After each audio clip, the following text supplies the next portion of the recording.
ज्योतिष एक ब्रह्म विद्या है जो आदिकाल से चली आ रही है और इस ब्रह्म विद्या का प्रभाव एक व्यक्ति तक ही नहीं समस्त प्राणियों में ये छाया हुआ है, क्योंकि प्रत्येक मनुष्य जो है वर्तमान को अच्छी तरह से समझता है, वो क्या कर रहा है और क्या करने जा रहा है, और भूतकाल के विषय में उसके किए हुए कार्यों का वो पूरा विवरण समझता है। लेकिन भविष्य के विषय में प्रत्येक मानव अपने गतिविधियों के द्वारा प्राप्त होने वाले भविष्य के परिणामों के प्रति बहुत ही चिंतित रहता है और उस चिंता के लिए अनेक प्रकार की ब्रह्म विद्याओं का आश्रय लेता है। इस ब्रह्म विद्याओं के आश्रय के आधार को देखते हुए मैं इस ब्रह्म विद्या रूपी ज्योतिष शास्त्र को गत लगभग 30 वर्ष से अध्यापन करा रहा हूं और विभिन्न प्रकार के सांसारिक प्राणियों की अनेक प्रकार की पीड़ाओं को सुनने, समझने और उनकी जन्म कुंडली के द्वारा उनका विश्लेषण करने का एक मेरा बहुत ही प्रभावशाली भाग्य रहा है, जिसके फलस्वरूप जो भी व्यक्ति मेरे पास में आते हैं और उनको मेरी वाणी के द्वारा अनेक प्रकार के शुभ लाभ प्राप्त होते हैं और वो बहुत ही प्रभावित होते हैं। इस प्रकार की गतिविधियों को देखते हुए मेरे मन में यह विचार आया कि इस ब्रह्म विद्या को क्यों नहीं विस्तृत रूप से हर प्राणी के पास तक पहुंचाया जाए, जिससे जो भी सांसारिक पीड़ित व्यक्ति हैं उस पीड़ित व्यक्ति इस ब्रह्म विद्या रूपी ज्योतिष शास्त्र की आसान और सरल तरीका के रूप को देखें और देख करके अपने जीवन का लाभ प्राप्त करें। यही मेरे जीवन का उद्देश्य है कि मैं अधिक से अधिक सांसारिक प्राणियों को इस ज्योतिष विद्या के ज्ञान के द्वारा सरल से सरल भाषा में और बहुत ही सूक्ष्म उपचारों के द्वारा अधिक से अधिक उनको लाभ प्राप्त करा सकूं, वही मेरा सबसे बड़ा उद्देश्य है। इस उद्देश्य की पूर्ति के लिए मैंने कितने ज्योतिष शास्त्र के विद्वानों और ज्योतिष शास्त्र के जो बहुत ही प्राचीन ग्रंथ हैं, जिनके अंदर अटूट या बहुत ही गहरा ज्ञान भरा हुआ है, उनका बड़े तन मन से मैंने अध्ययन किया, मनन किया और उनको विशेष रूप से सांसारिक प्राणियों को लाभ दिलाने का मेरा एक मन में लक्ष्य बन गया है। उस लक्ष्य की साधना के लिए मैं आज इस ब्रह्म विद्या का आप सब लोगों के सामने सरल से सरल रूप में प्रदर्शन या ज्ञान देना चाहता हूं, जिसको हर प्राणी आसानी पूर्वक सुन सके, समझ सके और अपने जीवन के अनेक कष्ट पीड़ाओं को बड़ी आसानी पूर्वक उनका निवारण कर सके। यही मेरा सौभाग्य होगा। इसके साथ में मैं देखता हूं कि ये ब्रह्म विद्या के अंदर ज्योतिष शास्त्र है, अंक शास्त्र है, वास्तु शास्त्र है, हस्तरेखा शास्त्र है, अनेक शास्त्र हैं जिनके माध्यम से व्यक्ति जो है अपने भावी जीवन के विषय में जानकारी रखने का प्रयास करता है। सत्य तो यह है, ईश्वर शक्ति एक है। उस ईश्वर शक्ति को जानने के लिए अनेक प्रकार के माध्यम हैं और उन अनेक प्रकार के माध्यमों में एक सुव्यवस्थित विधि विधान का नियम है। उसी प्रकार से इस ब्रह्म विद्या रूपी ज्योतिष शास्त्र का ज्ञान प्राप्त करने के लिए या उसका दूसरों को लाभ प्रदान करने के लिए इसके भी अनेक साधन और माध्यम हैं। उन अनेक साधन माध्यमों से मैं बहुत ही सरल और सजीव जो सदैव फलदायी रहे हैं अब तक, उनको ही मैं अपने अनुभव के आधार पर इस वीडियो के द्वारा जन जन तक पहुंचाने का प्रयास करूंगा, जिससे आप सब लोग ही लाभान्वित होंगे और लाभ प्राप्त करने के बाद एक से अनेक व्यक्तियों को लाभ प्रदान पहुंचाएंगे। यही मेरी सफलता रहेगी। इस विषय में पहला शब्द है ज्योतिष। ज्योतिष का शुभारंभ जो हुआ, उसकी जो शाब्दिक व्याख्या है, जो एक नहीं अनेक शास्त्रों में मिलती है, उसका रूप इस प्रकार से है। ज्योतिष, ज्योति प्लस अस्क। ज्योति कहते हैं प्रकाश, अस्क कहते हैं पिंड। और ज्योति, प्रकाश और पिंड, कैसा पिंड? जो प्रकाशवान पिंड है।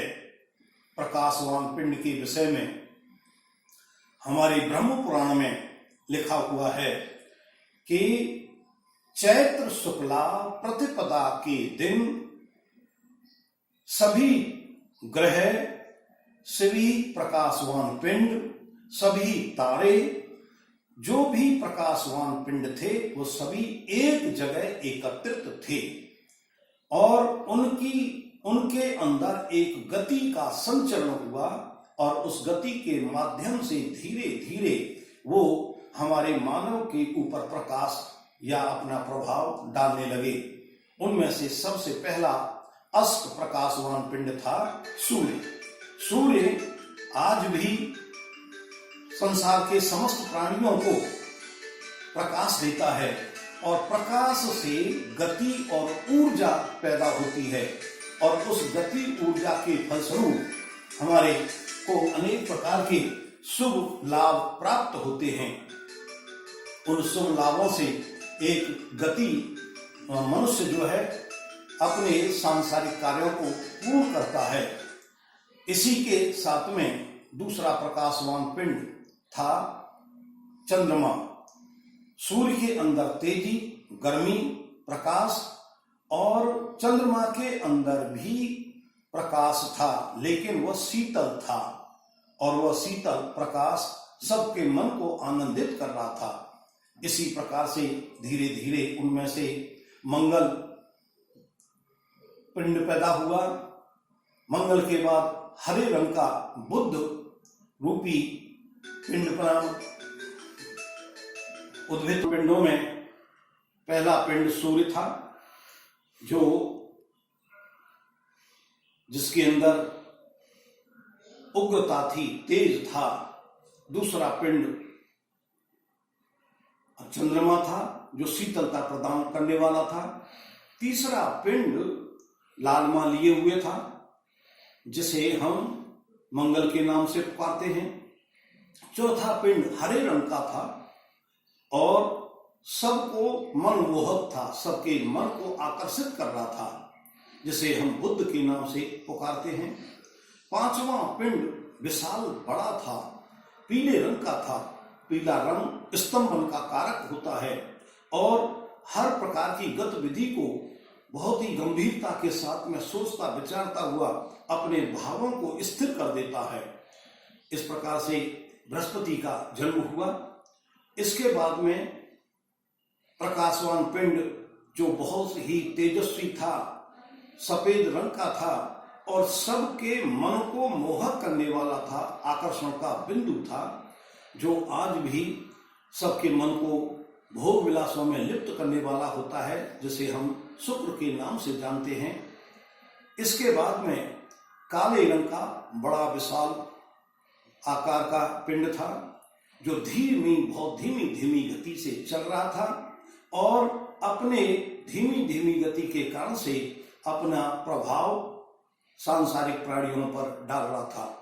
इस प्रकार से प्रारंभ में ये 7 पिंड पैदा हुए, जिनको हम देवताओं के नाम से पूजते थे और पूजते हैं।